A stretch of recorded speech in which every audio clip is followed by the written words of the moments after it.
Revanchism, Victor's perspective. Pick it up, I say incredulously at Mouse, who's just dropped her dead firearm on the ground in front of her. Damn, maybe I should have put her last in succession. She's so smart that I forget how thoroughly bookish her intelligence is. I holster my shotgun at my back and hear that ever so satisfying analog asterisk, click asterisk of it locking into place. I draw my plasma falcon. I should have nearly a meter of edge. Superheated to thousands of degrees, I click the ignition. What I have is a lump of metal. I test the edge. A sharpish lump of metal. Then I hear a mass of sibilants and gutturals coming from behind me. Damn, Hasi doesn't speak English. Of course she doesn't. She only encountered Terrans weeks ago. Even a human couldn't learn a language quite that fast. Plus, she'd probably learn Hindi if she were going to learn anything. We lucked out that everyone else speaks my first language. I know it's the closest thing to a Terran lingua franca there is, but not every Terran speaks it. You three, I say, addressing those who aren't SOs but do speak English. New plan, find something you're happy using as a bludgeon. I think there's some railing posts in that crate over there. Just get something you're happier with than bare hands. When you're done rearming, I want Mage and Mouse guard in starboard side door and Cookie and Hassie on port. You're going to take anyone that gets past me, Samus and Toon. Don't let even one get into the ship. Turning to Hassie, I try to remember enough Galactic Basic to say, follow friends, find thing for hit, go Krish after. While backing it up with human adapted Galactic Basic sign language, she seems to understand. Samus, you're taking point. I want you in the middle of the room, controlling the space with that great sword. I'll be backing you up to your right. Toon will take your left. Samus draws 150 centimeters of blade from her hip and stands it next to herself in the middle of the room. The pommel's the same height as her head. Toon draws her 4 30-centimeters daggers in a single, lightning-fast, impossibly smooth motion and takes up position to Samus's left. This will all probably be very academic. If even one person comes out of that ramp with an analog firearm, everyone only just manages to get to their assigned positions when we're clamped and the boarding ramp, proboscis, starts extending. That definitely wasn't an original component of that ship. It parts the polymer of the boarding ramp plastically. Atmo containment fields spring to life around it. Strange, I always imagined that it would shatter before it warped like that. Suppose it would be a bad idea to make a ramp of shattering material. The proboscis senses that it has penetrated and comes to rest against the floor of the loading bay. There are a few moments of nothing but the sound of slow, thudding footsteps coming down that boarding ramp. To all aboard, says a disgusting but strangely familiar voice with that strange accent of the Terran Starborn. That sounds as if it's from everywhere and nowhere. This is the captain of the cleaved flesh. This ship is now property of the Revanchists. If you are human, join us or die. If you are subhuman, surrender, and you might live long enough to see the inside of a market. If I don't think you look tasty, then 199 centimeters of green-tinged, pig-nosed, tusked Terran comes out of the ramp, righting himself from the differing angles of the grav plating. He wields what looks like an 80 centimeters meat cleaver. Damn, it looks heavy. He has one red iris, one black, crimson hair with black patches, and curtains of mottled flesh where he should have ears. He might have been a handsome man once, before he did that to himself. Jax Carvin the Butcher, if I'm not mistaken. You've come up in the world. You seem to have gone from applying for an SO position aboard this ship, with very obviously forged credentials, to having a ship of your own. Don't suppose you've just dropped in for a cuppa. I might be amenable as a son of Albion. Jax squints at me for a moment. 15 similarly repulsive individuals streaming in behind him. No analogs, no one who's anywhere near as threatening as he is. Cor blimey, will if I ain't you Vicky. I thought I knew this ship. Small galaxy, he says, in a mockery of my estuarine twang.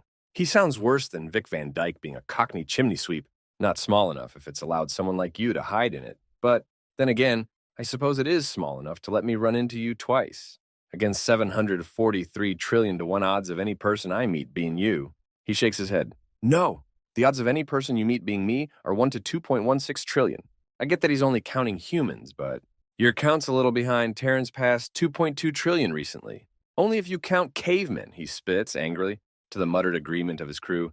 If you only count true-blooded natural humans. No cavemen, no test tube half-breeds, no robots, no catgirls or dogmen, and certainly no subhumans. It's 2.16 trillion. Fucking Christ. This guy is like the radical extreme of the kids I went to school with. All of them who seem to think that having lost family in the war made them, in their suffering, unique. As if almost every human didn't share the experience. The ones who used expressions like xeno scum and whined that we should have killed more of them. 20 trillion families getting a KIA-MIA notice for their loved one away at war was just not enough, apparently. The ones who'd speak to the Neanderthal in class with mocking caveman voices when she got the best marks. The ones who'd bitterly whinge about how we could have had the galaxy, but Miyazaki turned it down, as if it was her choice to make, as if we'd have known what to do with what we were being offered. No, they just had to drool over the things they'd make their slave Xenos do and ignore the history class we were in. That would have told them exactly why what they wanted was a terrible idea.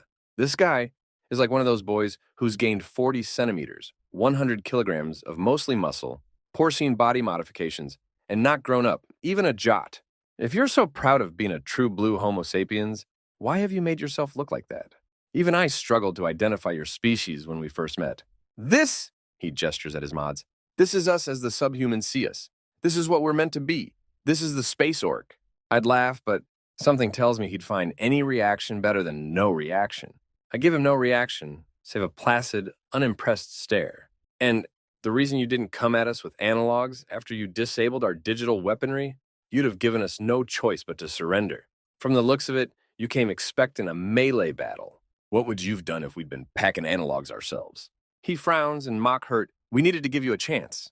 We aren't interested in doing what the subhumans did to kill 70 billion of the chosen people. We don't want to lean on a tech edge. If you'd been human enough to bring analogs, you would have deserved to win. We, however, would prefer to win by strength of arms. He flexes his unnervingly thick cleaver-wielding arm, and I roll my eyes. That's not what strength of arms means. That's the exact opposite. The arms, in that phrase, refers to weaponry, not manipulator limbs. What you mean is that you ain't interested in a fight you might lose. If you'd attacked a ship with Terrans with analogs, you plan to surrender without a fight, and you're dressing it up as good sportsmanship. He scowls. So, where'd you get the ship? I ask, stalling. What am I stalling for? We are the cavalry. No help's coming. Yeah, after someone tipped off the authorities on Gateway to the means by which we'd been acquiring our lunches, we were forced to downsize our ambitions. Why, you wouldn't happen to have any idea who the blood trader who sold us out would be, would you? I shrug. I know he knows it was me, but I don't want to give him the satisfaction. So I took a job on this ship, he thumbs behind him, where the subhumans had no clever human making decisions for them. I snuck my crewmates on board as luggage, and we overtook it once we were out at space. I took it to the same place I now sell all my merchandise, and got it modified for the price of everything valuable on board that we didn't need and the crew we hadn't yet supped on. You're slavers, I state in obvious disgust. And why not? Is it not justice that lessers serve their betters? That the weak exist at the pleasure of the strong? It isn't, I say disdainfully. He's openly confessing to slaving and cannibalism, or eating sapience. There really needs to be a word for eating sapience that carries the same impact as cannibalism. It's nauseating. So I'm guessing from the announcement you made as you made your, oh so flamboyant, entrance and everything you've said since, that there's no scenario in which we just transfer you everything valuable aboard and we can both be on our way?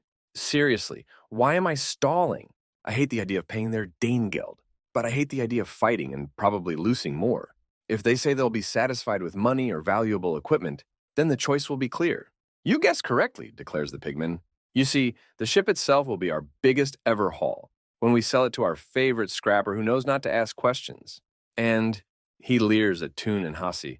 If these two cuties are anything like representative of the selection of subhumans aboard, well, we'll probably make up half again as much as from the ship. Plus, he gestures at the humans present. You five got a choice. Join us or die. None of us are interested, I snarl. I don't need to do a straw poll. I know that no one on this side of the room is going to cross the aisle. Shame, he smiles around his tusks. So, you've chosen death? You three? He gestures at the three who I've assessed to be the most threatening. You're with me. We're going to pay back Vicky here for the quick escape we had to make on Gateway. You two? He gestures at the ones who look least threatening. Take the Smurf. Try to avoid killing her if you can help it. Everyone else, get Blondie. He gestures at Samus. I try to avoid giving any indication of how relieved I am by his huge underestimation of Toon, and I mentally implore her to have the sense to not instantly dispatch the weaklings who've been sent after her. Play with them a bit. Feign weakness, let the others settle their attention on me and Samus. If she dispatches them in 2 seconds flat, everyone will notice, and Samus won't be able to do enough crowd control to help. I can't worry too much about my subordinates, though. I've got to trust that everyone else is doing their job and focus on doing mine. Don't hesitate. The four men advance, giving Samus's greatsword about 110 centimeters more clearance than they really need to. That's the idea. Bottleneck them. They don't come at me one at a time, like in the films. There's enough room for three of them, abreast, to lunge at me. So that's exactly what they do. I hop back out of the hell, that is the arc of their weapons, and into the heaven beyond. My saber whips to amputate the hand of the leftmost one. He wails for a brief moment before I flash my blade across his throat. He's not surviving that. Jax is hanging back. He seems to think himself a king, sending the pawns in first. The two survivors scowl, square their shoulders, and reposition. My peripheral awareness is telling me that the arc of Samus's greatsword is doing its job of holding the 10 assigned to her at bay. I don't need to check to know that Toon is at no danger from the two she's been set against. Though it would be nice to have a moment to check whether she's moved on to flanking the main group. Just a glance. No, Victor Taylor, head in the fight! Now is not the time to be worrying about your girlfriend. If you die, everyone dies. Or worse. The two come in for another overhead slash. They're not particularly skilled. I meet the edge of the right one's blade, parrying it, and use the momentum, transferred into mine, to deflect into the left one's waist. I pull my blade toward me, and some combination of blood loss and shock causes him to keel over. The final pawn hesitates for just a moment, which is enough for me to cut off his foot and then sever his carotid artery. Jax looks disgusted by his minion's failure and advances with that ridiculous cleaver held in guard. His weapon flashes. I try to parry, but that strength, that momentum, that edge comes far too close. Over the next few moments, the process repeats. His blade streaks across my focus, and it's all I can do to avoid it. No, it's more than I can do. He nicks me with that edge. First a little, but having probed, he seems to work out how to attack for best effect. Damn, he's better than me. I've spent 9 years resting on the laurels of being the ship's one and only Terran. Sure, a Gymrat Terran is impressive in non-Terran company, but this guy has more experience. This guy has obviously spent a lot longer than me, actually fighting. There's no substitute for experience. His cleaver flashes. My left hand it's gone. There's no hand there. There should be a hand there. Damn, there's so much blood. Why is everything going blurry? I'm on the ground. This pig-faced man is going to be the last thing I ever see.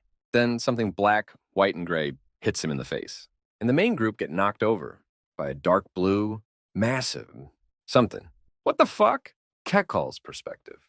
Is the sound of the door shearing through, being flung across the balcony and impacting the safety railing.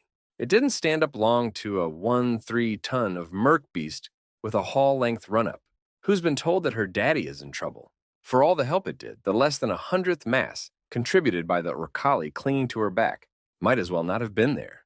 I look back to see Sam guarding the common room full of merklets. Then, in a flash, he's gone. This speed, it's no faster than I can dive bomb. Why is it so much more unnerving to go this fast on the ground? We streak down the access stairways. Deck 4, Deck 3. Akaros, how are plus 300k years of Death Worlder moving so silently? I know her niche is stealth ambush, but at this speed. Deck 2. Wait, where are we going, Fluffy? Why aren't we going down? This is Deck 2. The fight is on Deck 0. Plan having. You're flying, yes? Yes, I fly, but oh, by the mother, I think I know what her plan is. Just as comprehension dawns, Fluffy impacts the Deck 2 loading bay door, crumpling it. The effort barely arrests her momentum. She streaks across the walkway and launches herself 3 meters into the air. I release my grip. I look down, 13 meters, scanning the scene. Toon is furiously laying into the side of a mass of Terrans, effortlessly weaving through their attacks to deliver her own pinpoint-accurate stabs. At least, I assume. Aran is hefting a blade, around 4 times my mass, at the front of the same group. That's slow enough for me to see, at least. The ground-level doors are guarded by the deputized triple miss, and on the far side of the room, a strangely familiar monster advances on Victor, with a substantial blade with no point on it. My poor boy is missing his hand. The plan is forgotten as I tuck in my wings to put myself between that monster and my Victor. I dive beak first until the very last moment. My talons whip forward in an exhibition of the instincts I have for picking fruit in flight. Only, instead of sinking into the juicy flesh of a ripe okla fruit, they gash through the thin flesh sitting over a death world dense skull. My right leg breaks and both the monster and I shriek in pain as I hit the ground. The monster's attention is now entirely on me. Yes, that's right. Hurt me. Don't hurt my Victor. I look up into the livid face of the monster advancing on me. His remaining eye is crimson red. The other is a gouged mess of red blood, buried in talon marks. He stoops over me and I try to fend him off with my talons, but one set is blunted.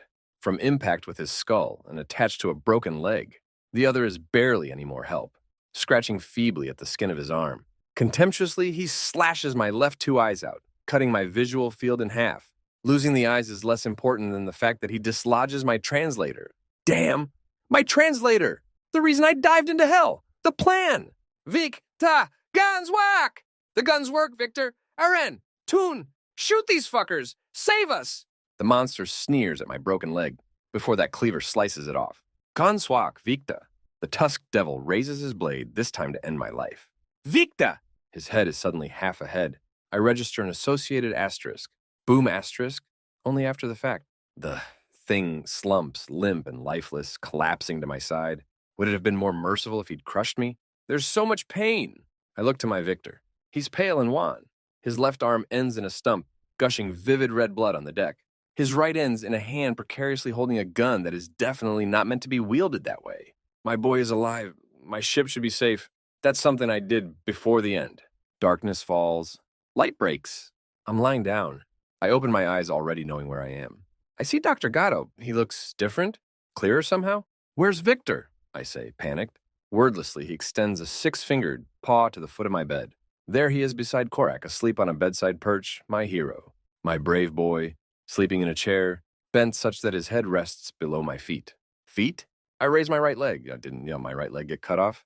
And Victor's hand and my left eyes were gouged out. I look to Gatto. You saved my life. He curls his tail in negation. I saved his life. Your injuries were so severe and your constitution so frail that I was ready to pronounce you beyond help. The Shings saved your life. It seems Terran medicine has a heavy emphasis on trauma, though I can't imagine why. Was that a joke, Gatto? Perish the thought. Anyway, the Shings stabilized you, and McLeod built you a prosthetic leg and eyes, and advised the Shings as they attached them. It took her only an hour to design them from scratch. Apparently, fixing the damaged ship burst the dam, and now Quidge and Shanza are frantically telling anyone who'll listen that she's gone full Terran in her engineering. Victor had to go into the regen tube. He was not happy when he woke up and saw his life's collection of scar tissue wiped away. I managed to keep my head attached to my body by explaining that it was the only way to save his life and reattach his severed hand. You, unfortunately, would have died from being placed in a Terran regen tube, hence the prosthetics. I have no clue why you would make sure we had one for Terrans, but not for yourself. So you're stuck with the prosthetics until we can make port, for longer than a week, somewhere with a Ricali-appropriate regen, or you buy one for the ship. Also, since the ship's AI was restored, people have been noticing that it has been somewhat strange. Strange? Strange how? Strange like this, chirps the computer's voice cheerfully over the room's speakers. I frown. That is strange. I shake that thought from my head. What about the pirates? What happened? I think for that, you'll need to debrief with your CSS. He smacks Victor's shoulder. It barely looks like a tap against Victor's dense flesh. Wake up, your captain wants to talk to you. Blearily, Victor stirs and then jolts, his attention focused entirely on me. He looks younger for having been in regen, but older for the clear signs of Terran stress. Gatto tucks his hollow into his belt and reverts to quadrupedalism to walk away. Cap, you're awake. You're here. I'm so glad. I hold up my bionic leg and gesture to my bionic eyes. Most of me is here, dear boy. Has Zunari made any comment on me finally having the peg leg and eye patch that he suggested? He snorts. Victor, what happened with the pirates? Is everyone safe? He nods heartily. My heart's sore. You and I were the worst injured of the crew. The prisoners, though, aboard the pirate's ship were pretty badly off. His face darkens. They were apparently terrified.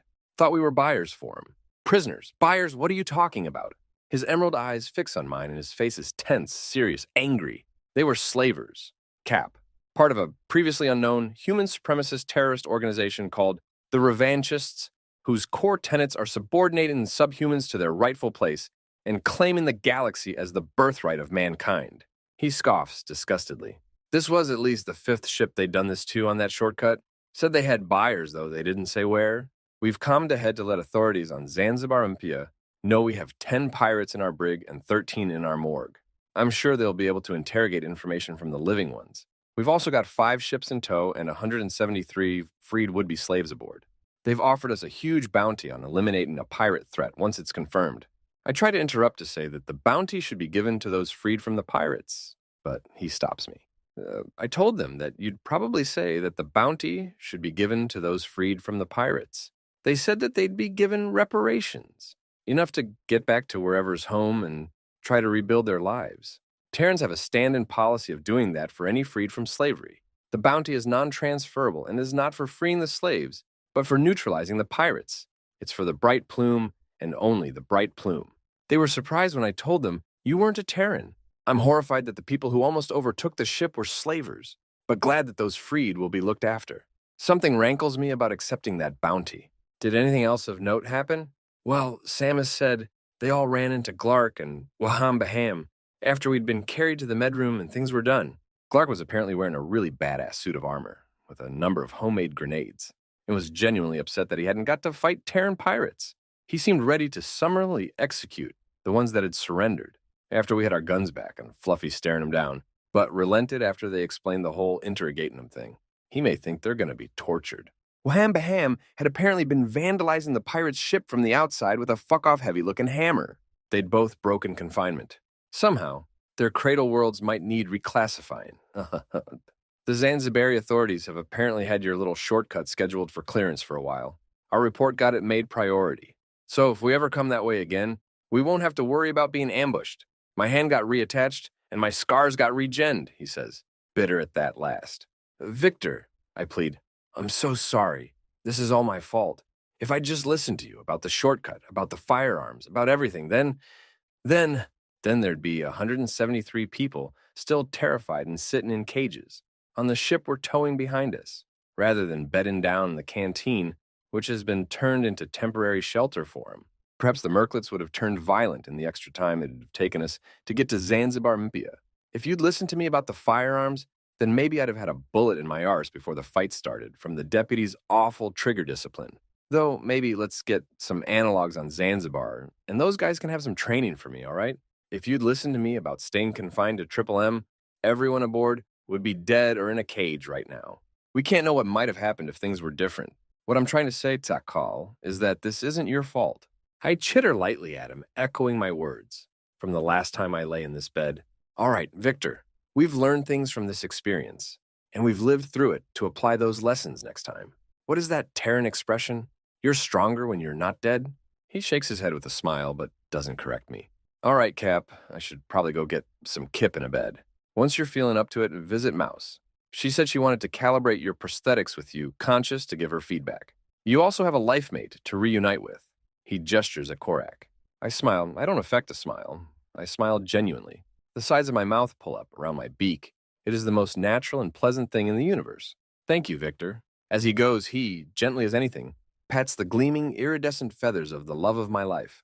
Corak stirs and looks blearily at Victor, who gestures to me. Takal! Cries Corak, launching himself from his perch to press himself into my front. He curls his head to rest the top of his beak against the front of my neck. I bring the bottom of my beak to nestle against the back of his head, among his gorgeous crown plumes. Never do anything like that again, you hear me? I was terrified half to death.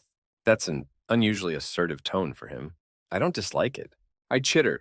No promises, my love, I can't know when the Terrans will next need their brave, winged hussar to charge to their rescue. He laughs and sobs against my chest. Do I wish Rakali had tear ducts? Later. And is that better or worse? Asks McLeod, regarding the minor tweak she's just made to the actuators of my prosthetic. Better? I think it's difficult to tell at this level of granularity. She gives a mirthful puff of air through her nose and pauses. Captain, about the ship's computer, my wing claw shoots up. Leave me my plausible deniability. Dear girl, as a naive garden worlder, I couldn't possibly be expected to have intuited that the ship's AI had to have her sentience limiters illegally subverted after the events of the pirate boarding, and thus cannot be expected to take the legally prescribed action of scheduling her for decommission. McLeod is stunned. It's very satisfying to get one over on a Terran, and of course with the Terran representative in the GU's parliament, fervently pushing for legalization of full sentience AIs and their recognition as sapient beings, independent of their creator species. Well, it's only a matter of time before it's a non-issue. And if, in the meantime, you were to happen to channel that newly unleashed brilliance and madness of the Terran engineer into, I gesture at the parts on her personal workshop countertop, which are clearly the beginnings of a humanoid robot. Side projects, then I couldn't possibly be expected to guess one way or another whether those side projects are of a legal or soon-to-be legal nature. So long as all that burst dam's water has somewhere to go and doesn't go into your thus far stellar work. Oh, and if you could ask any new friends that you may or may not have to tone it down with the strange behavior, such that no one else notices, that would be appreciated. She shakes her head in smiling disbelief and returns her gaze to my prosthesis, but says nothing. Some time passes. It will be a shame when I get the opportunity to get my eyes and leg regened. These prosthetics that you've designed are actually superior to the genuine articles. My vision is clear. The strength and responsiveness in my right leg is such as I've not had since I was fresh out of boot camp, if ever. She laughs. Yeah, I had to tone down the strength in your knee and ankle joint actuators, both to keep the weight down and to make sure you couldn't hurt yourself by trying to run on it. But the actuators for your talons have enough power to crush stone. You've got a permanent weapon attached to you, and it's legally protected as a prosthetic. She starts adjustments on my eye. She clearly wants to say something. If you really like them, Captain, you could always keep them. Regan tubes aren't going out of style, so you could always change your mind later. I cock my head quizzically. And dear girl, what happens if 20,000 light years from a regen tube that won't kill me, you decide to stroll off the ship? Onto bigger and better things? I'm sure that not even another Terran engineer could figure out how to maintain these marvels. She smiles. Then I guess I'll just work for you forever, if that's agreeable. I'm stunned. McLeod? She raises her palm to stop me. Firstly, don't call me McLeod like we're strangers. I'm Jenny or Mouse to you. Though only Samus gets to call me Dormouse, I'm afraid. She chuckles and continues. Secondly, I know everyone jokes about you being our mum, but it's true. I've not known you half a year, and in that time you've shown me more love and kindness than my real mum did in 19 years before she and my dad gave me the boot. Samus hasn't seen her real mum since her early teens, and I know she feels the same. Mage and Toon have a living, loving mum and 2 foster mums who they're on good terms with, but I know they don't appreciate you any less for it. And Cookie and Cuddles haven't seen their mums since they were tots. You're giving both of them the mothering that grannies and orphanage tending AIs couldn't. Cuddles doesn't even remember his mother. You've cared for him for 9 years, 13 if you count putting him through university, and you hired a dorm full of friends for him when it turned out he needed Terran company. You knew? I squawk, dismayed. She rolls her eyes, her eyebrows lower, and her mouth pulls taut in what I would call a mirthful frown. Cap, it was so obvious. The stress ball he was fiddling with in the interview, the way you kept deferring to him, the glances you gave back and forth to check for personal chemistry, the stories about him, fucking somehow, smuggling a plus 300 kg Death World Predator on board, and then falling down a flight of stairs, the oh-so-specific wording of the job listing, seeking personable Terrans of any discipline to take employment on a star-bound vessel. It could not have been more obvious that Cuddles was self-destructing and you wanted to fix that. Not just because it'd be inconvenient to lose your security specialist, but because you care about him. We worked it out in the rec room, well before Toon arrived. None of us care. We don't care that we were originally hired for his sake. You've made it clear that you value us for our own, as well. The pay is fantastic, and, speaking for myself, I'm having more fun and more personal and professional satisfaction on this ship than I've had ever? Yes, ever. I'm here to stay, as long as you'll have me. I think I speak for everyone when I say that. I'm flabbergasted. As in here, I thought. Victor and I had been such smooth operators about the whole thing. I quip. She chortles, You really weren't. Your whole plausible deniability monologue was pretty smooth, though. I was impressed. I sit at a loss for a few moments. Then I raise my wings. Come here, girl. She beams and pulls me into a gentle hug. She's so warm. Rest. Pit clink is the sound that my natural left foot and new bionic right make as I cross the balcony outside Triple M. That door is already fixed. The one that Fluffy and I tore through, destroying it. I think I'll have to add maintenance to the ever-growing list of staff who are getting raises after our recent run-in with Terran pirates. To think that they were able to repair all the battle damage while we were voidside. Miss Toon objected when I revealed how much I intended to increase her pay, but not as much as she did at her interview. There was no haggling. It seems that having a devoted friend group and a loving partner is helping buoy her estimation of her worth. I cross the threshold and make my way to the common room. The door opens to reveal one very tired Don, one very tired Sahas, one very tired canine, and 4 very tired humans, all in various states of repose on the furniture around the coffee table. There are 4 in the room, however, that don't fit this mold. There is an excited Zumbi. No, Mazia. They've all insisted I'm to call them by their first names or epithets. It's taking a little getting used to. Anyway, he's looking out the bowered window for the moment we come into his home system. It's quite sweet. Apparently, it's been some time since he last saw his family and home, by means other than a hollow projection. The second and third, who aren't a picture of exhaustion, are the wall mural version of me and a roaring Fluffy, whom I'm sat astride charging down a mountain with the setting sun of Earth framed behind me. Messiah has painted a bone-crushingly heavy-looking suit of armor onto me, morphed from its original Terran-appropriate shape to fit a Rakali body plan. On my back, there is a second set of entirely ornamental wings. My right talons heft a lance that looks like it would mass more than my body, with a red and white banner streaming in the imaginary wind attached just below the tapered spearhead. My beak is open and my face is fixed in a fierce, silent battle cry. I ought to find that mural very flattering. Somehow it's a little embarrassing. Is it because that Tlak Ka'al looks like she knows what she's doing? She looks brave? Looks like she wants to meet her foes in glorious battle. Looks like she doesn't care if this is her last day alive. Doesn't look like she's flying by the tips of her wings and praying to all the 17 that she doesn't die this day. I have no idea how they managed to find the time to paint such a spectacular mural. What with the volunteering they've been doing in the canteen for those we rescued. Messiah was the artistic lead, and apparently dedicated many hours to it, though. Hasn't been any less visible in the canteen than the rest. They all insisted that the moment needed to be honored, and couldn't wait the weeks until they had more free time to receive its commemoration. When a room full of Terrans insists on something, you don't object, even if you don't see the sense. I suspect that a few Terran all-nighters were required. I don't know where they get their energy, even if, from the state of most of the room, it isn't endless.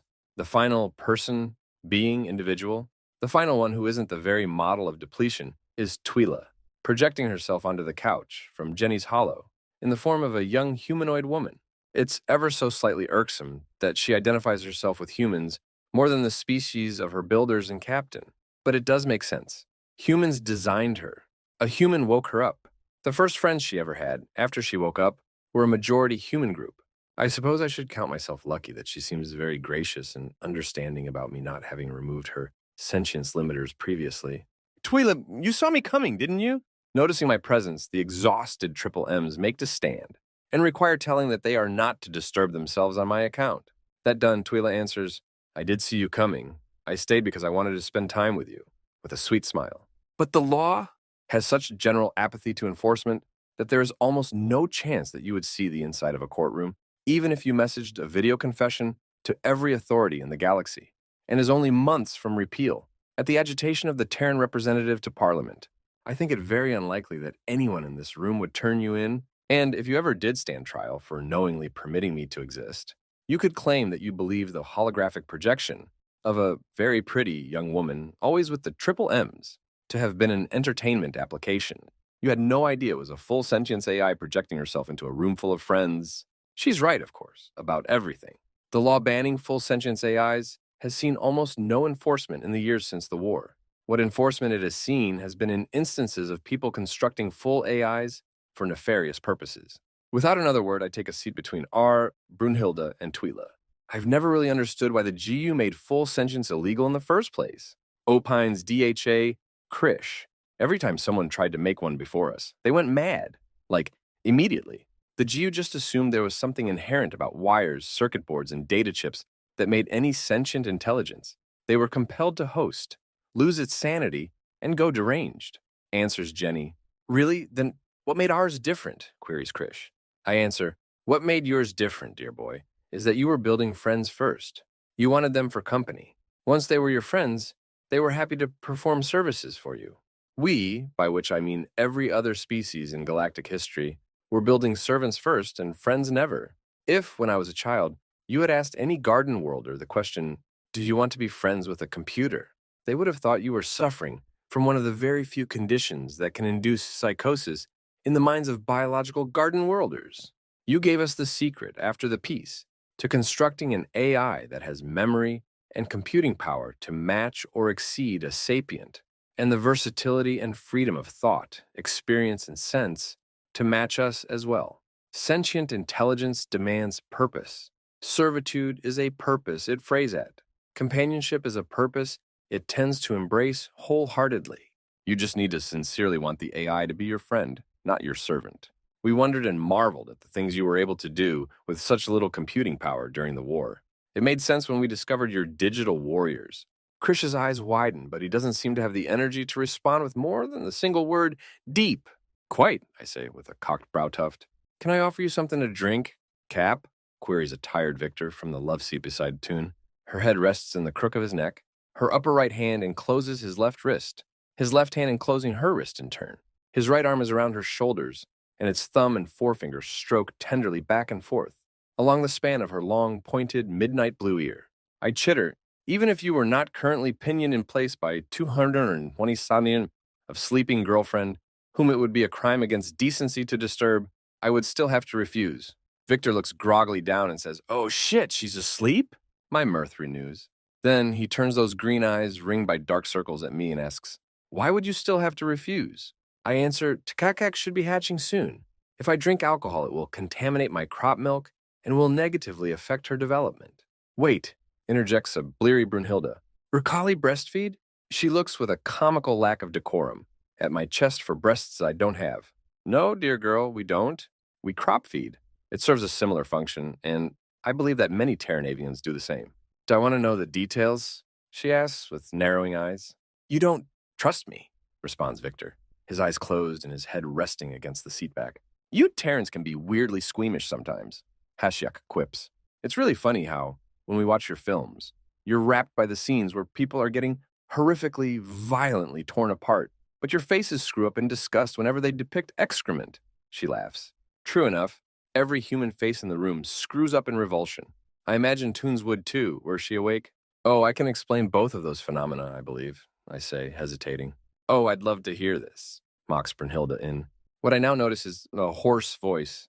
"I actually would like to hear this," replies Hasiak with genuine seeming interest. I start, "Well, human excrement is so pathogenic that it is hazardous even to them." "What?" Hasiak attempts to interrupt. "They have colonies of bacteria in almost every part of their bodies. It's to the extent that, by cell count, the average human is composed of around 90% non-human cells. Though, given the average disparity in mass between their cells and their colonists, that works out to only approximately 5–10% non-human biomass. No place in a human's body is more bacterial than their gut. Their excrement is 1/3 bacteria by dry weight. These colonies are usually fine where they are, beneficial even. But if they get from one place in their body to somewhere they're not supposed to be, it makes humans very sick, deadly sick. This is despite them having the most potent immune system of any thus far studied.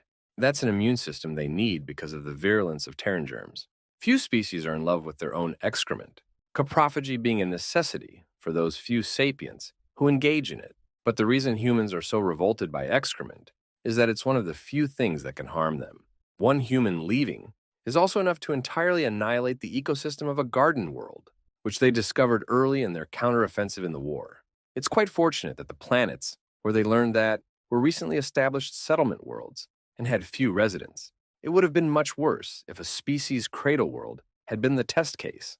The refugees were mercifully few, and following that, the UTC drew up ludicrously stringent biocontainment protocols and instituted them absurdly swiftly. And there were no more incidents. Hasiak thinks for a moment before asking, "They can't get rid of these bacteria." I answer, "They could, but they would die soon after." I describe them as beneficial, but it might be more accurate to describe them as essential. Their biology is so accustomed to their virulent squatters that there are many vital functions it actually relies on its microbiome to perform. Attempts to sterilize humans of their microbiome always end one of two ways: the death of the human or the restoration of their microbes. The only way to allow Terrans and garden worlders to share space is to permanently deny all microbes any means of transmission from them to us, which Twyla does an excellent job of, I say, with an appreciative nod to her, which she returns. Hasiak thinks again, then asks, "And their fascination with violent mutilation?" My supposition is that that's their subconscious wishing for edification on A, how to avoid being violently torn apart if they're ever in an analogous circumstance to the characters in the story. Doesn't matter how fantastical the universe. Humans can pull lessons in anything from anywhere. That's why I think they're so fond of comparison and metaphor as a species. And B, how to effectively tear someone apart violently. For if the need should arise, I say, with some self-satisfaction. Not looking up, Victor says, "As always, Cap, your outsider's perspective on Terrans is entirely fascinating." if a bit intense for the room's current energy level. Did Corey not want to come? Did you invite him? Victor and my mate apparently bonded at my hospital bed. I'm glad.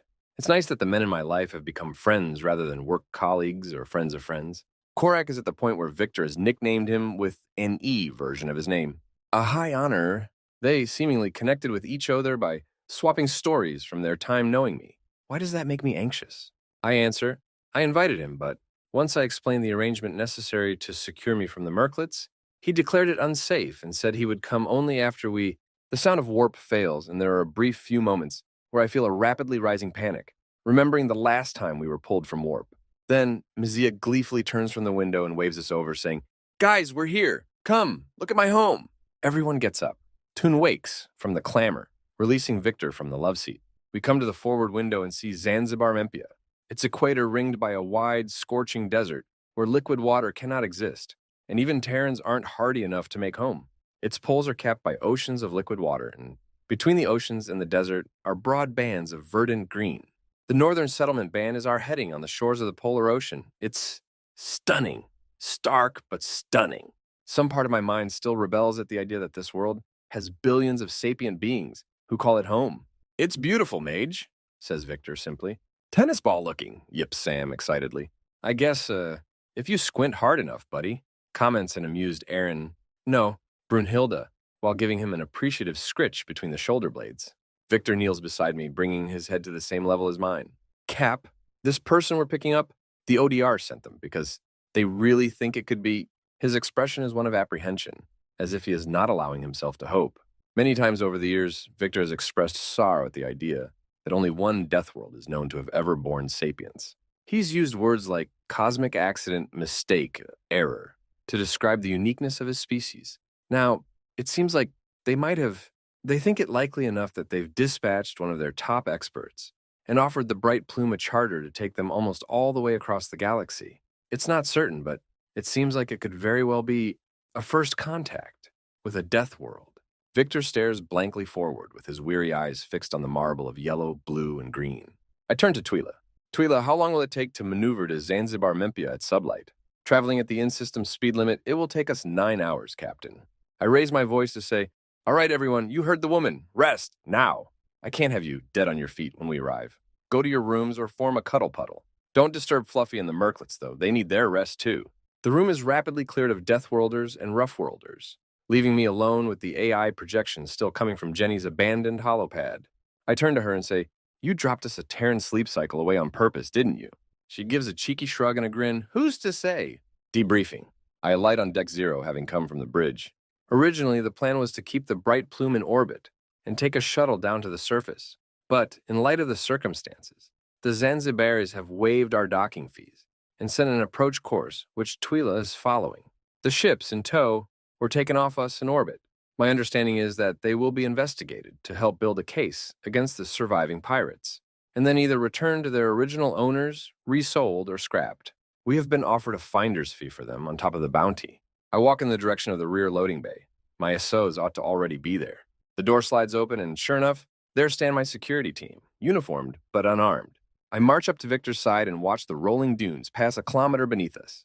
Twyla, out of curiosity, what is the external temperature at our current location? I ask. The external ground temperature is approximately 131 degrees Celsius right here, Captain, but only 39 degrees Celsius at our destination, according to local weather reports, she relays cheerily. I turn to Victor. Isn't that above human body temperature? Why did Terrans settle a place where the temperature exceeds their body temperature? He laughs. As a child of the Isles, I'm inclined to agree with you, Cap. That's a bit above our melting point, but some like it hot. The majority of settlers on this planet are people who trace to hot parts of Earth, mainly East Africa, but that ain't exclusive. Anyone who likes the heated be welcome. 39 degrees Celsius is verging toward the upper end of what Terrans consider habitable, temperature-wise, but ain't so extreme that you got a problem, provided you stay hydrated. Evaporative coolant from sweat keeps our internals cool enough to function. Anyone who's here who can't hack the heat's got no choice but to use a personal climate control field. Nearly all the rescues are going to need them, for instance. You got yours, right? I gesture to it alongside my other welfare devices, on the sash across my chest. He gives an approving nod. I ask Victor, could you just remind me of everything we need to do on this planet? His eyes narrow in concentration, and he raises a counting hand. We need to get the rescues conveyed to their relief shelter, ready to be interviewed, reparated, and sent on their way home. We need to hand over the pirates, living and dead. We need to be debriefed ourselves. We need to take the Merklets to Mage's old uni. We need to meet this contract of yours. His left hand raises to continue the count. We got to get a full complement of analog firearms. Our plasma blades need a repair or replace from us using them to sword fight with. I think that's everything. Oh, Mage's mom invited us for dinner. He already sent her your dietary requirements. I nod appreciatively. The minutes wear on, and steadily we start seeing the heat-hardiest plants on the edge of the terraform zone. Then, we start entering farmland, seeing irrigation canals with boats plying them. The plant life becomes steadily greener. We start seeing signs of habitation. The ship slows, as evidenced by the landscape whipping past less swiftly. Finally, we stop, and the panorama swivels around us, revealing a crystal blue ocean. We descend as Twila announces, "We have reached our destination, Bahari Kaskazini Military Barracks. Thank you for flying Air Twila." I roll my eyes. Victor's looking down through the polymer of the boarding ramp into the hangar. His face is disgusted as he says, "Oh, hell no. The fuck they think they're playing at?" I am about to ask what he's talking about when they come into my view. The ship touches down, and the ramp starts to drop. He doesn't wait for it to be all the way lowered before he starts furiously striding down it, flanked by Toon and Brunhilde in neat formation. I follow as well, though, slightly awkwardly, out of formation. "You are not coming on this ship like that. Not until every one of them is on that bus and on their way. What is wrong with you? After what they've been through," he shouts ardently at the dozen or so soldiers wearing sleek black full-body armor and carrying high-powered Terran military issue guns. In that armor, with those guns, those Terrans are some of the most dangerous beings in existence yet. In the face of Victor's anger, they hesitate like fledglings, receiving a telling off from their teacher. Perhaps the GU should have tried stern talking tos as their mainstay of battle during the war. Nothing they did try made Terran soldiers falter like this. "But the prisoners?" says the one at the front, his voice slightly distorted by being passed through his helmet speakers. "Can wait. You can get your guns and your armor for them. I don't give a damn if you traumatize those pieces of shit. You are not taking one step further in the direction of the rescues wearing that armor and toting those guns. Not unless you shoot me and step over me. Damn, you look like monsters. You're gonna give me nightmares." The tallest, slenderest armored figure gives a sigh through their helmet speaker, their shoulders moving in conjunction. He's right. Lock up your guns, take off your armor, reconvene in 5. Hesitating only a moment longer, the dozen Terrans file off, presumably in the direction of the changing room and gun locker. The slender one twists their helmet sideways, cracking the seal, before lifting it above her head.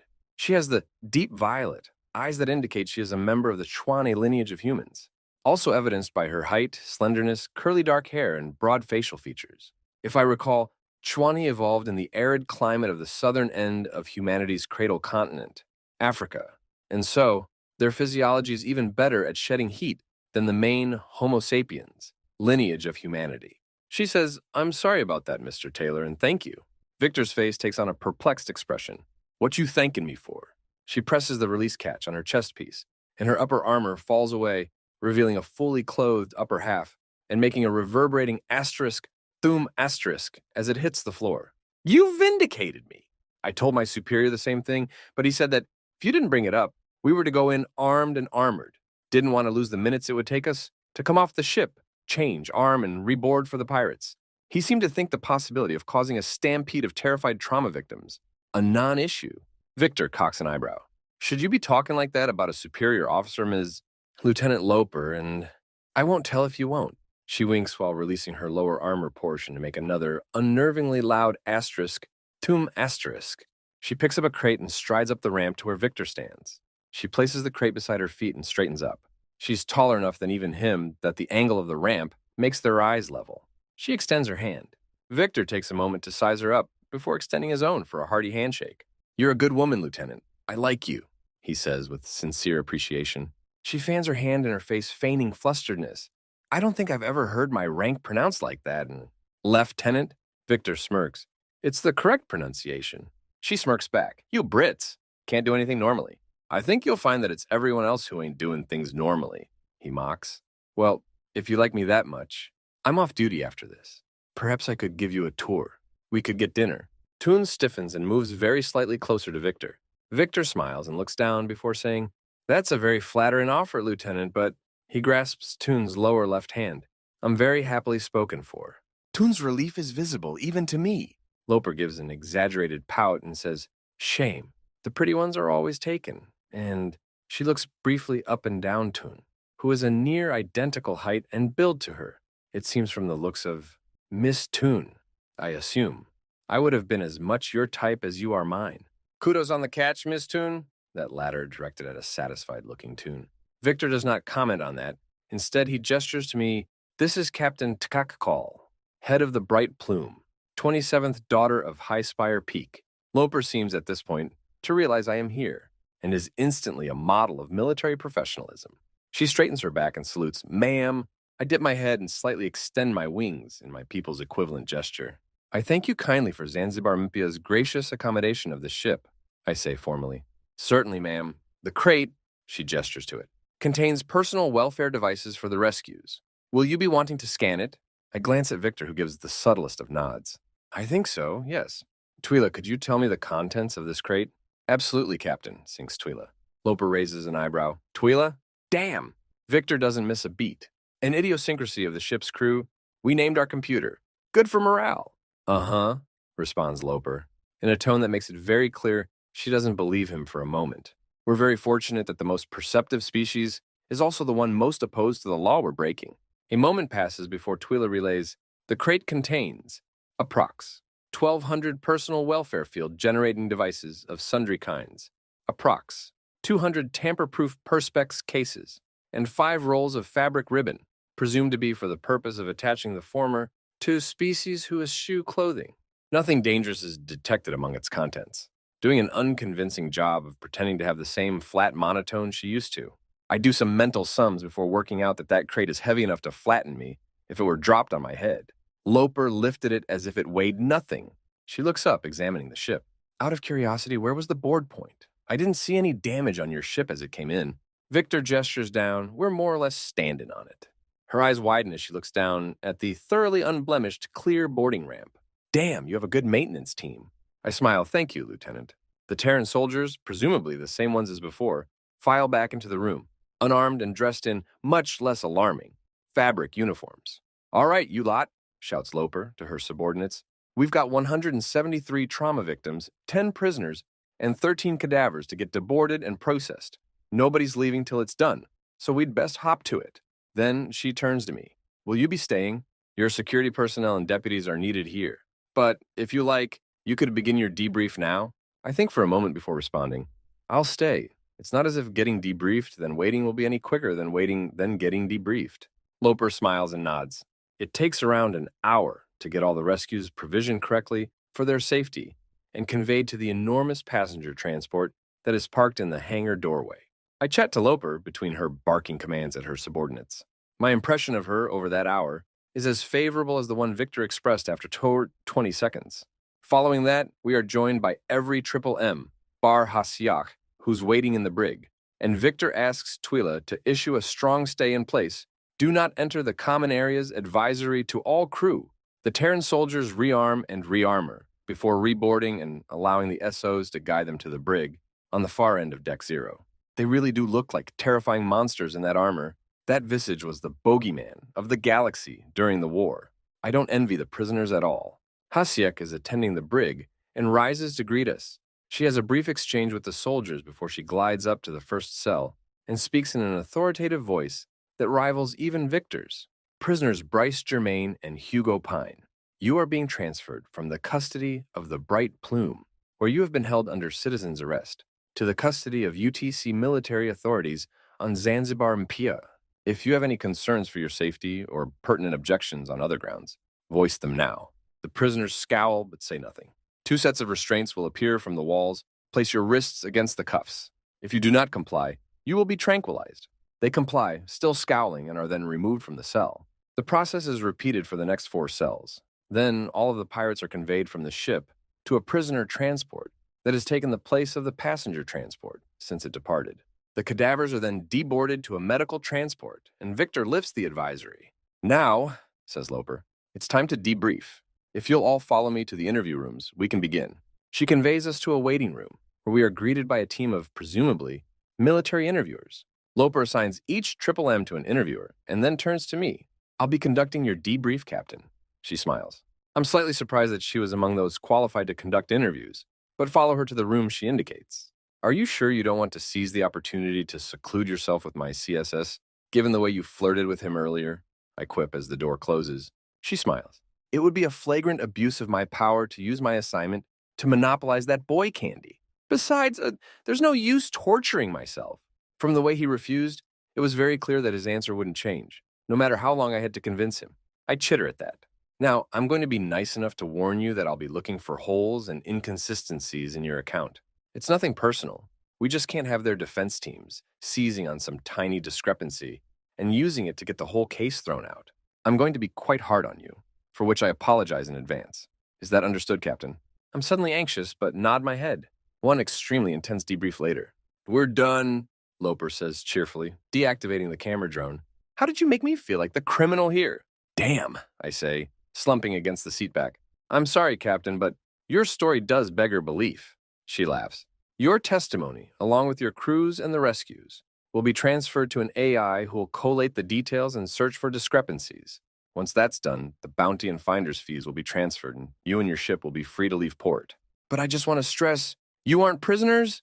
You can leave the base. We just might need to call you back for clarification. It should take a few days to get accounts from all of the rescues, but you don't need to leave the moment it's done. I understand that you have errands to run while you're here. You can stay as long as you like, within reason. We're very grateful for the cleanup of our space that you've performed, and we regret that it was necessary. That being done," she opens the door and gestures for me to leave. "Enjoy New Zanzibar, Captain." Coconuts. Passing between the gates to Baharia Kaskazini in the dusk of the Zanzibari sunset reveals a thrumming street, crowded and bustling with activity. I stare apprehensively at the throng of Terrans, all artfully weaving between each other in a way that looks like it should be inducing dozens of collisions a second, yet isn't. Victor catches up to me, Fluffy at his other side. Behind him are all of the other triple M's. A hover tray with a climate-controlled box of tumbling merklets on it, and the Shings, who insisted on seeing the sights. I look again at the crowd and then up at Victor. "Cap?" he queries. "I'm just a little worried about the possibility of being trampled. I wonder if it's not too much to ask." He chuckles. "Is this you requesting—" "Yes, laugh it up, Victor. Your captain is requesting uppies." He giggles like a fledgling, but wordlessly bends down and places his hand on the ground, making a ramp of his arm. I climb up to perch on his shoulder, and he stands, lifting my head to around 3 meters high. From this height, I have a commanding view of the multitudes of Terrans. The majority of the humans I can see look like they are of the same extraction as Messia, but about a third of them look to trace to other origin locales of Earth. Here and there, I spot AI avatars, resurrectees, and uplifts. There's a feline. That's a canine couple. He's a Denisovan. That one is a simian, a droid chatting with human friends.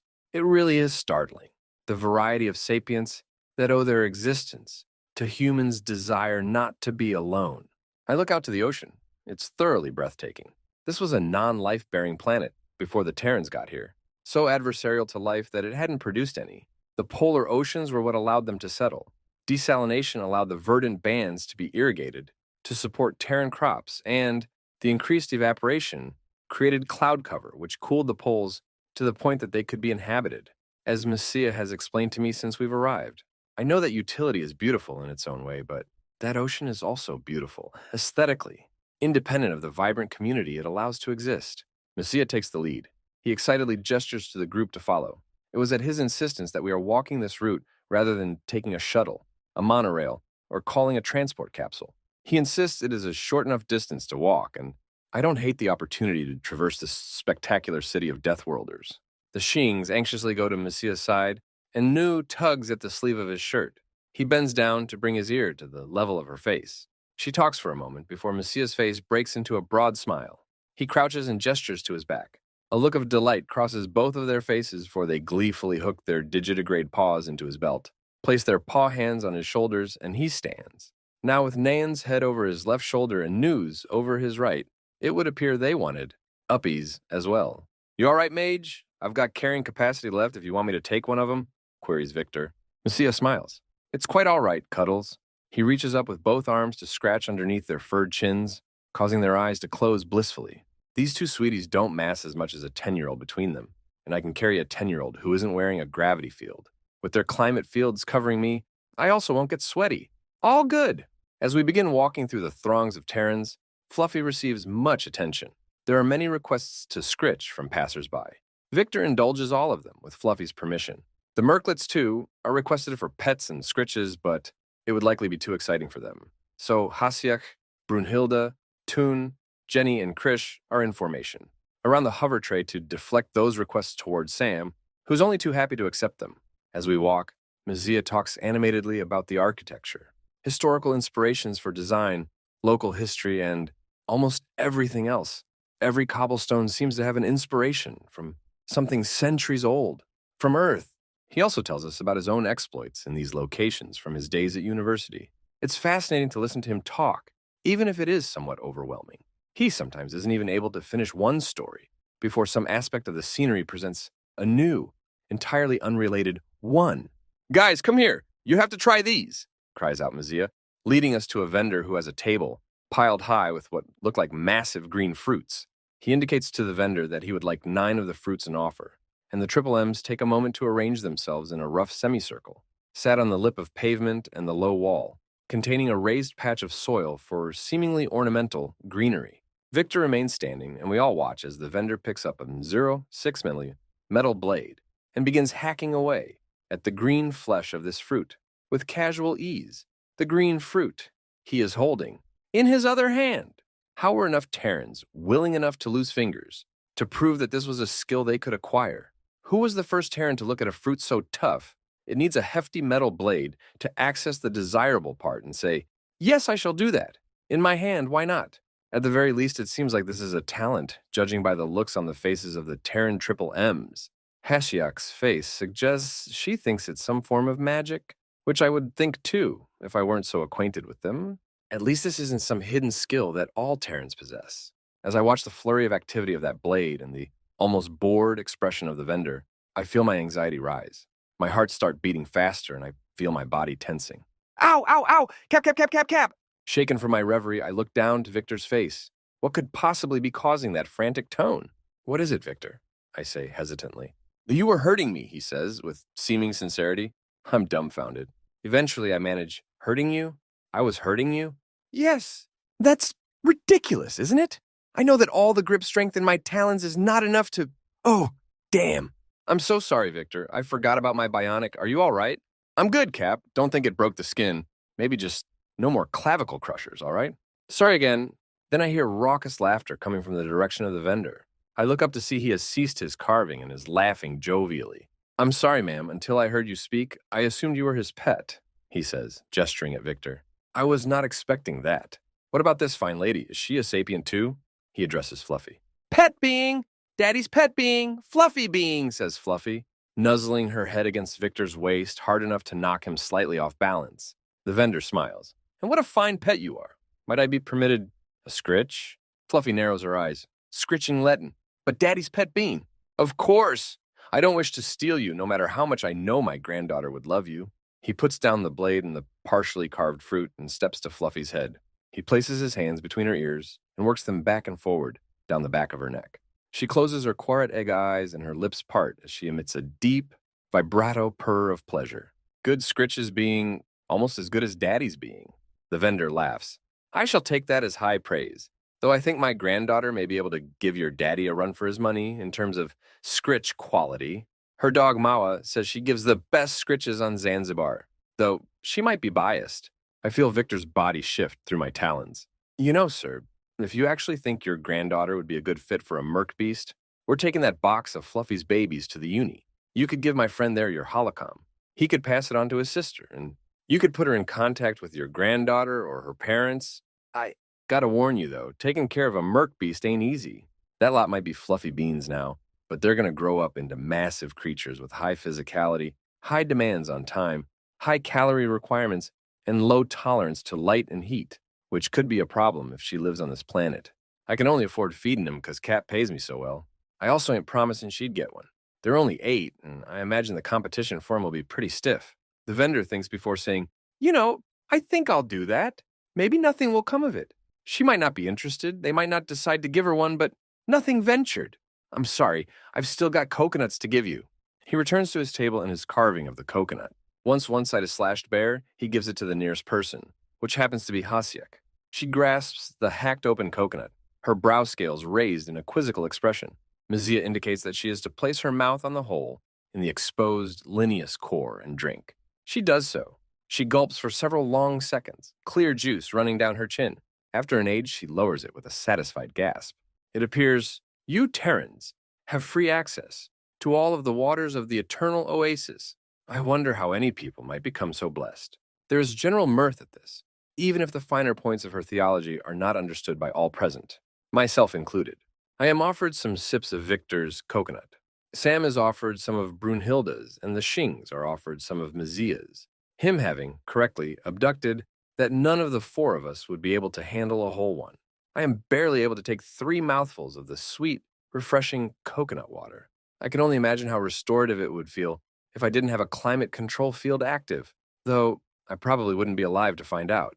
A coconut is specially prepared for Fluffy, and another for the merklets. Smaller holes are made in the liquid-bearing core, allowing them to lap them held sideways, then upside down, without the nectar spilling. There is a final surprise as, once the first coconut is spent of liquid, the vendor indicates it to be given to him. With 2 confident chops, a fragment is cleaved almost entirely off, and the coconut is split in half. It is then opened to reveal a slick layer of flesh. The vendor then instructs that the fragment he sliced can be torn off and used as an implement to scrape up the flesh to eat. I marvel again at how this was ever discovered, given that it required him hacking the coconut in half, with the cutting edge aimed toward his own offhand palm. When Fluffy's is placed on the ground in front of her, that enormous rough tongue scrapes against the woody flesh, utterly scouring it of its thin layer of nourishment. The merklets also clear their coconut of flesh in a manner that the Terrans compare to piranhas. I am given a sample of the jellyflesh. Words fail.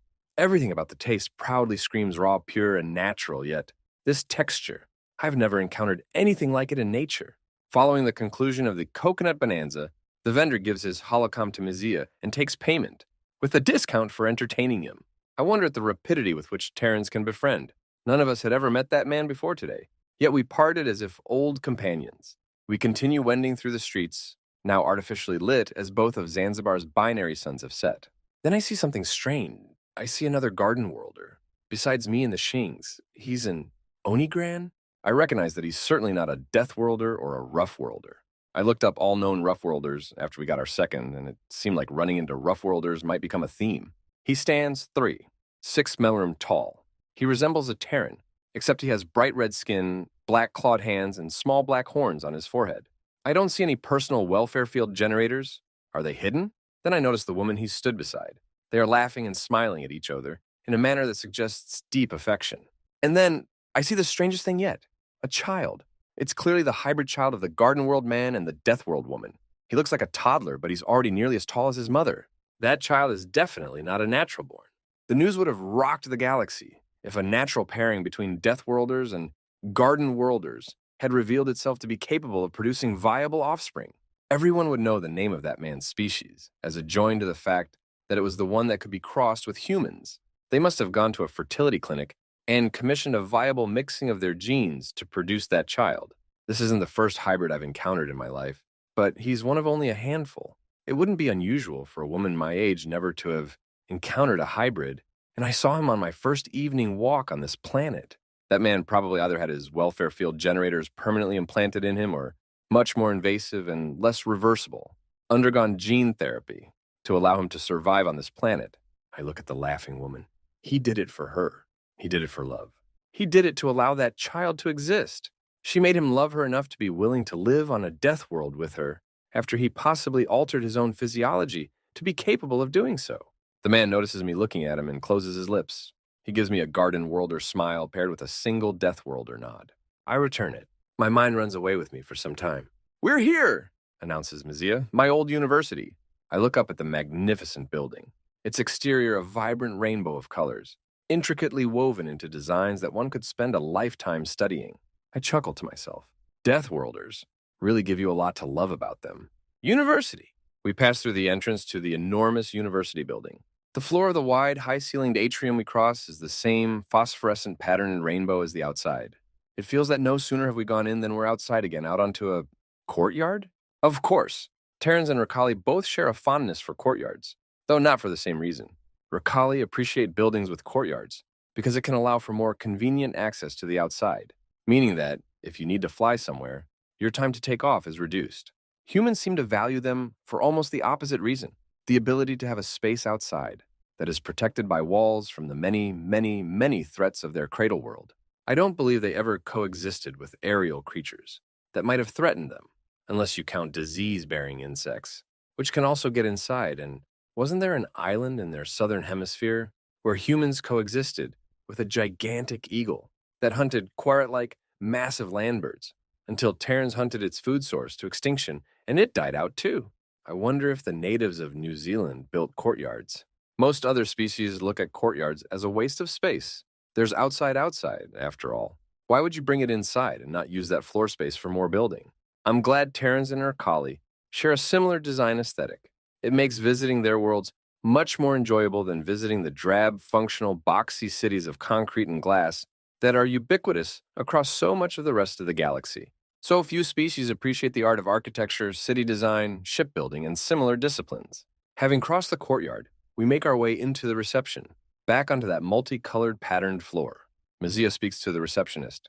How goes it this evening? I'm Dr. Mazia Zunberi, here to see Dr. Nkasiogi Zunberi, with my crewmates and captain, to make a delivery to the Death World Faunal Taming and Domestication Research Department. We're not delivering these two, though, just the ones on the trolley. He gives a wink. The woman raises an eyebrow at him, the shings still mounted on his back. She taps the screen in front of her and frowns slightly before saying, Sorry, Dr. Zunberi, but Dr. Zunberi works in conservation, not taming and domestication, doesn't she? Yes, quite so. However, she is the one who has made this contact between us and her colleagues. I thought it proper to ask for her rather than asking to go straight to taming and domestication. I also am ashamed to say that I did not think to ask the names of the people she is connecting us with. I believe she should have left a message explaining the situation. Her eyes flick back down to her screen, and she taps a few more times. Ah, here we are. Her eyes flash rapidly back and forward as she reads the text. Sorry for the confusion, Dr. Zunberi. You can go on up to your sister's office. 7th floor, right out the lift. 12th door on your left. He smiles and nods. He does not ask her to send a map to his holo. He doesn't even ask her to repeat the instructions she rattled off, to give himself another chance to internalize them. He simply walks from the desk, leading the procession to the lift, the shings adjusting their weight in accordance with his sway as he walks. We enter the lift, and Victor makes approving noises about the fact that the building levels are numbered by floor, not by story, making Dr. Zunberi's office correctly, according to Victor, on the 7th rather than the 8th. It really doesn't seem to matter to me, but it apparently does to Terrans, because the rest of the journey is taken up with a lively debate about the merits of both systems. The lift reaches the 7th floor, and the shings and I hop down from our respective platforms, as the corridor is empty. Silence falls as Mazia turns to face the door of, presumably, his sister's office. The nameplate reads, Office of Dr. Felicity Mink and Dr. Nkasiogi Zunberi, Death World Conservation Department. He knocks. A few moments pass before a woman who is the spitting image of Mazia, with the exception of her hair being bright blue, comes out, scowls, and punches him in the arm. There are a few moments where I believe that we are being ambushed. A punch that hard could only have been intended to kill after all. Why am I the only one who seems to realize we're being attacked? No one else is reacting. She wouldn't have punched him like that in front of a group this size if she didn't have reinforcements of her own, surely. Hastily, I look left and right. No one. I look into the room behind her. It does not appear to be teeming with assassins. Then, our assailant pulls her brother into a deep hug as he nurses his arm. You damn idiot, she exclaims miserably. You gallivant off to the stars. You're gone for years. You only called twice a month, and now I find out you've been fighting fucking pirate slavers. Oh, and let's not forget, sharing a dorm with a damn merc beast and her litter. No offense, that latter aimed at Fluffy. Not offending. Can dangerous being if wanting. Good careful being, but not wanting hurting uncle, responds Fluffy. Mazia, his face caught between expressing a smile and expressing his clear, continuing pain at having been delivered a bone-crushing punch, pats his sister's back and says, It's good to see you too, Cass. I'll try to call more often. She straightens up and responds, You better. Now why don't you and your friends come in and we can do introductions? We file into the large shared office. Its other occupant is a feline woman with heterochromic eyes, entirely black fur, bar a white patch at her mouth, and a mop of head hair in deep indigo. Dr. Zunari, nods the Catwoman with a scowl. Felicity, replies Messia with a crestfallen frown. I wonder what that's about. Nobody mind those two. They used to date, declares Messia's sister. Well, I didn't have to wonder long. This Zunberry is certainly blunt. She's quite different from her soft-spoken, mild-mannered brother. Introductions are made between our party and Dr. Zunberry and Mink. When I am introduced as Messia's captain, his sister hesitates very slightly. Her eyes narrow for but a moment. Is she appraising me? The Merklets receive many scritches and admiring oohs and ahs from the two women. Eventually, Dr. Zunberry announces that it's time to depart for the Taming and Domestication Department. She informs us that, though it's on the same floor, it is rather a trek. It is indeed a trek. It's almost exactly on the other side of the building, and takes several minutes to walk to. As we navigate our way there, we are treated to a spectacular view of the courtyard, surrounded by the vibrant insides of the university's main building through the windows of the corridor. We arrive and are invited into a large room that is a discordant maelstrom of activity. There are many dozens of creatures tumbling, running, playing, sleeping, squawking. They are mostly of the furred variety, but there are also reptiles, avians, and a few whose order I can't even identify. The Terrans in our group have instinctively formed a wall of their bodies to protect me and the Shings. They're very right to do so. The activity of all those dense little Death World potential pets makes this an unsafe environment for those of a fragile constitution. I don't know if they even notice themselves doing it. I think they may have just all unconsciously put themselves between the fragile ones and the sources of potential breakage. I now notice there are also a few animate dendroid and herbaceous creatures frolicking among the others. It seems not even plants are safe from Terran's all-consuming love of cute. At this point, a very sweaty but very happy-looking man disentangles himself from the flurry and makes his way to us through the throng of flailing fuzz that various Terrans are tending to, playing with and chasing after. The man introduces himself as Dr. Raul Gomez and has all of us introduced to him by the combined efforts of the Zunberis. Messia's sister barely needs help to remember all of our names. He asks if we wouldn't mind coming to the room in which his colleague is preparing to receive the Merklets, and we begin making our way down the side corridor that he indicates. He draws near and breathes a relieved sigh. Oh, that's nice. Your climate control fields feel amazing with how hot I am. I frown. Why don't you climate control the room if you find the heat so unpleasant? I ask, quizzically. He chuckles. If we did that, the beasties wouldn't like it. Those ones in there are ones that thrive in Zanzibar-like climates. I guess I could wear a personal one, like yours, but then the little ones wouldn't want to come near me, and that would break my heart. It's better this way. It means I get to play with them and enjoy the relief of stepping back into the cool. It is always a bit of a relief when the rota puts me tending cooler climb animals, though. Interesting. With how much your species loves playing with cute things, I'm surprised there are any Terrans who are willing to tolerate doing a job other than yours. You're willing to put up with regular risk of heat stroke for it. After all, I quip.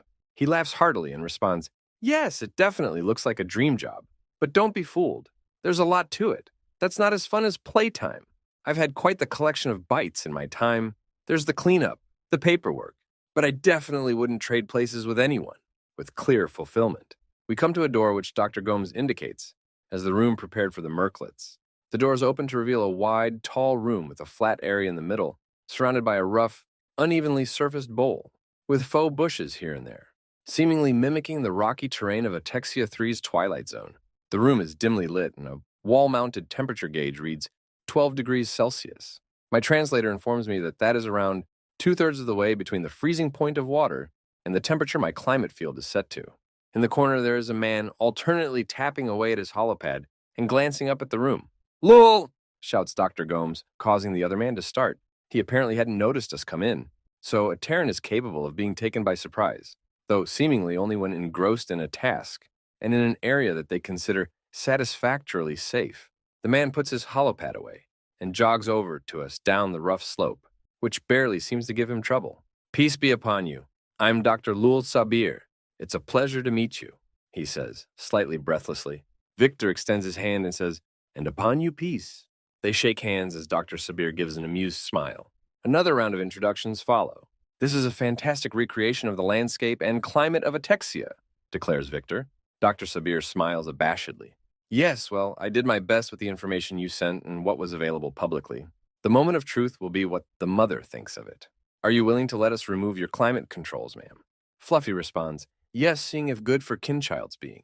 Would you do the honors, sir? Dr. Gomes asks Victor. Victor nods before coming to Fluffy's lower left shoulder and switches off the generator, deactivating the climate field for her front half.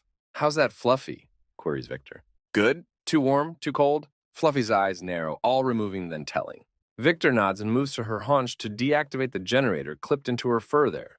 It's unusual for a being to be so long as to require 2 generators, but Fluffy is an unusual being. Dr. Sabir suggests, if that isn't immediately unpleasant, why don't you try moving around a little? If anything's wrong, just come back and tell us. Dipping that enormous head in a Terran nod, Fluffy darts off over the uneven terrain surrounding the middle of the room. The speed and silence with which she passes over the ground, coupled with the half-light and her coloration, mean that I have tremendous difficulty keeping track of her. It's frightening to imagine being an attention prey animal with a merc beast stalking me. After a minute or so of frolic, Fluffy returns to the middle of the room and declares, perfect being! Horizon being! Coolth being, perfect being, clearly out of breath. As a stealth ambush predator, her stamina is about on par with Toon's, and less like that of high-stamina Terrans. There is a general hubbub of relief that it seems no adjustments need to be made. Then Dr. Gomes says, well then, I believe all that remains is to interview Fluffy and Victor, just to see if there's anything further we can divulge to adopters about the experience of being the guardian of a merc beast and a merc beast pet. Victor starts, Mage actually has feather grandmother coming, interrupts Fluffy. That was not a request. Doctors Gomes and Saber look quizzically at her, then at Victor, then at me. She's saying she won't speak without Cap being there, states Victor. Oh, well, I don't see any issue with that, Dr. Saber says, looking to Dr. Gomes for confirmation. None at all.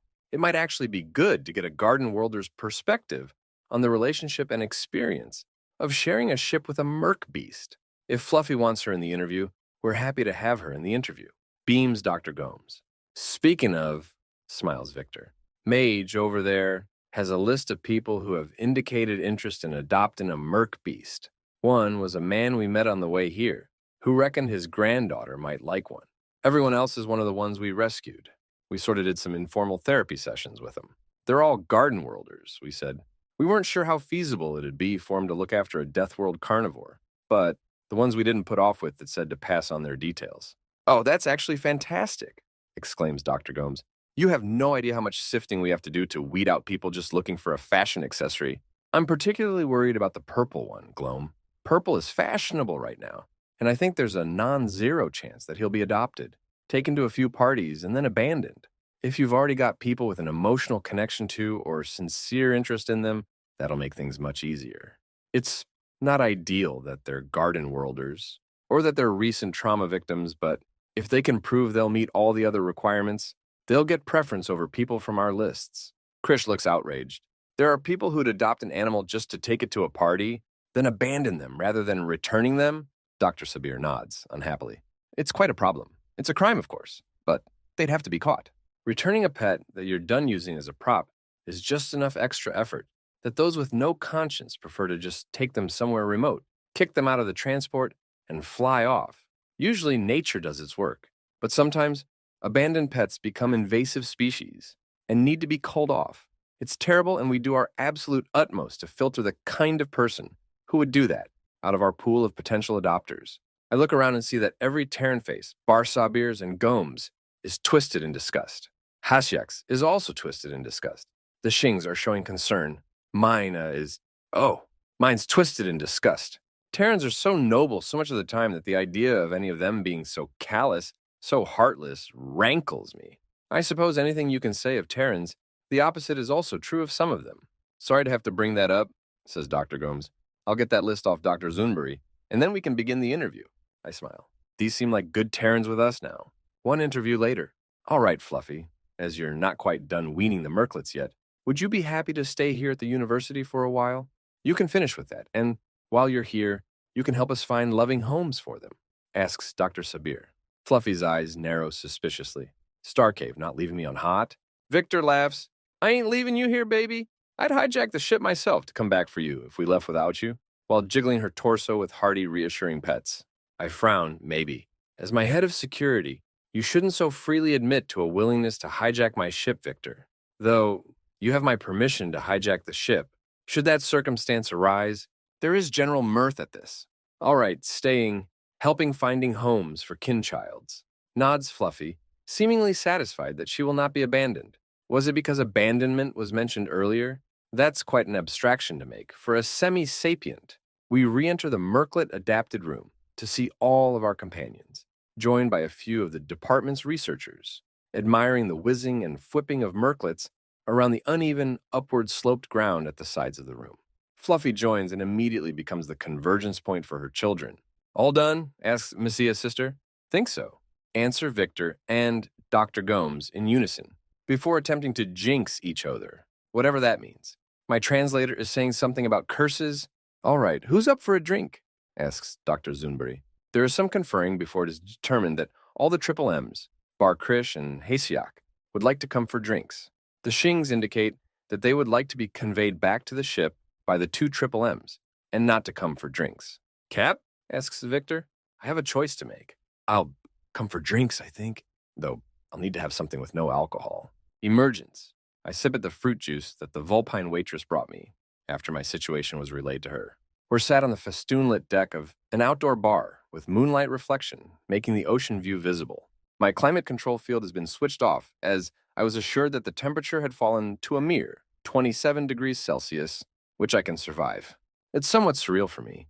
Darkness is so heavily associated with cool, but this breeze coming off the ocean is as warm as any I ever felt on the hottest day on recall.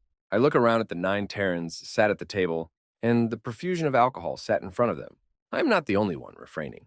Sam, not at the table, is unable to have alcohol as, being a non-sapient, he is legally considered unable to consent to the risks of drinking. And, being a carnivore by evolutionary history, his tolerance to alcohol is closer to a garden worlder's than a human's. He has been given some kibble and more sweet coconut water instead. Dr. Sabir is also abstaining. It has been explained to me that this is for religious reasons. I had assumed that all Terrans were rampant alcoholics, but apparently there are entire faiths that prohibit the consumption of alcohol. So, Cece here, slurs Dr. Zunbury, forcefully patting her brother's arm. He was supposed to go to uni, get qualified as a researcher. Then he was supposed to take a asterisk hiccup asterisk, posting in the rainforest zone, like our parents did and like our grandparents did when they first settled this planet. But here, Victor interrupts. Dr. Zunbury, if you have hiccups, try straightening your spine, closing your eyes, raising your arms level with your shoulders, and very lightly brushing your eyelids with the tips of your little fingers. It should get rid of them pretty instantly. She blinks at him a few times before doing as he suggests. A few seconds pass. That is fucking magic. How does it work? Victor smiles. Stimulation of the vagus nerve, wiggling your fingers in your ears will do the same, but, in my experience, takes longer and cuts off your auditory perception. Bad for conversing. She smiles. I think you just earned the right to call me Cass's big man. Then notices Toon's clear distress. Relax, babes. I'm not trying to steal your man. He's not my type, and I've got my own. He also very clearly only has eyes for you. Chill. You can call me Cass, too. Toon smiles at this, and she and Victor pull closer. He gives her a brief but tender kiss on her cheek. Anyway, where was I? Continues Dr. Zunbury. Oh yeah, Cece waits until a week before he gets his doctorate, before dropping the bombshell that he wants to go starbound. This is the first time I've seen him in the flesh, and some quick finger maths. 6 years. Messiah smiles, showing a little discomfort. I try to call as often as I can, Cass. I'm sorry I didn't follow in Mom and Dad's footsteps like you and the others did. The galaxy called to me. Dr. Zunbury's face softens as she presses her hand against his shoulder. I know, Cece. I just miss you is all. I just wish you could still come to the family dinners. I miss not having to worry that since I last spoke to you, your ship has blown up and your body is floating through space, 50 kilolights from home, never to be recovered, you know?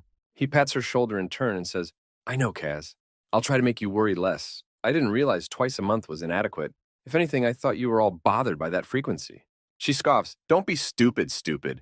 We miss you, and when you can't make a call because of solar wind or whatever, we're always very disappointed. More calls, please. She punctuates those last 3 words with drink-rattling pokes of her index finger into the hard wood of the tabletop. Even with humans' metallic bones, I'm surprised that she didn't break the comparatively delicate-looking digit. Dr. Gomes stands and glances at an archaic-looking analog wristwatch. It's been a delight sharing these drinks and tender moments with all of you. but I'm afraid my husband's making me dinner, and I need to be back for that. I shall have to say a ciao ciao for now. Ciao, says a smiling Victor, followed by a chorus of bye-byes, good nights, and wishes for him to enjoy dinner. After he leaves, the conversation undergoes the satisfactory lull, not of people who have nothing to say, but of people enjoying the tranquility. Roughly 3 minutes pass before that tranquility is shattered by me, or more accurately, by my holopad, which is sounding a calm request tone. Apologetically, I unclip it from my sash. It would usually be clipped to my wing, but as I need the sash for welfare devices, it's there today. And bring it to my ear. Hell. Takal, it's time, declares a panicked voice. My eyes widen and I turn to Victor. He has his eyes trained on me from across the table. His body is poised in readiness for whatever might be asked of him. Victor, I need your help. Shortly after. This speed. I thought that riding Fluffy was intense, but that run only lasted 30 seconds or so. Victor has been traveling this speed for minutes. His limbs and head counterbalance each other with precise, mechanical exactitude. He would likely be even faster if not for my, very necessary, gravity field encompassing him and reducing his ability to gain traction from the ground. My head is at the same level as his, over his shoulder. My talons grip his belt and my wing claws hook into the collar of his shirt. If I stood on his shoulder the way I did earlier, the wind resistance from this thick atmosphere would pluck me straight off him.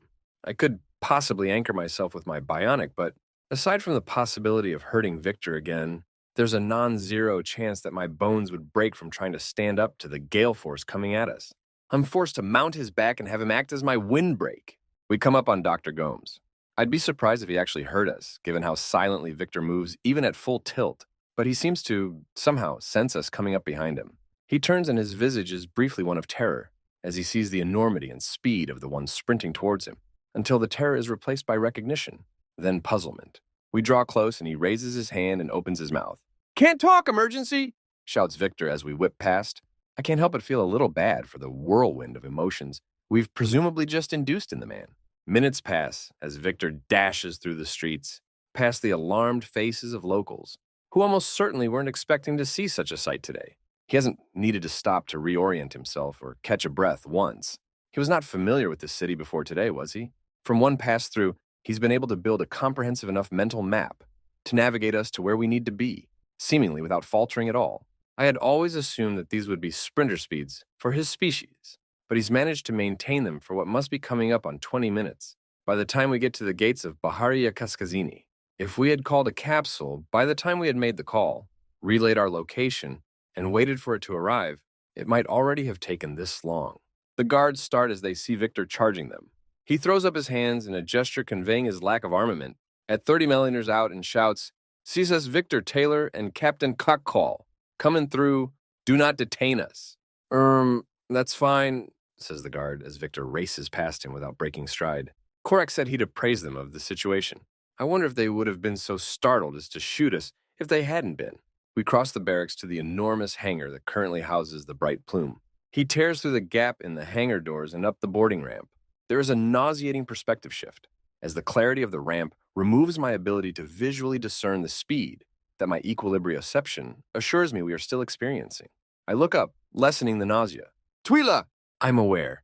I've brought the portside lift down to deck 0 for you," answers Twila, her serious voice utterly absent the usual cheer she's had since she was woken up. "Thank you." I laugh internally that he still remembers his manners, despite the frantic circumstance. We bolt through the portside door on the left of the loading bay and streak down portside deck 0 to the lifts, opposite the dorm column. He enters the open lift with such momentum that he is forced to absorb the shock by throwing up his arms to catch himself against the back wall in order to avoid full-on impact.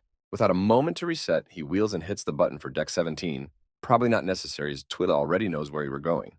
There follow a few moments of stillness, only broken by Victor's heavy breathing. That's reassuring. I was beginning to worry that he had secretly been an extremely lifelike droid the entire time I'd known him, just from that display of power and endurance.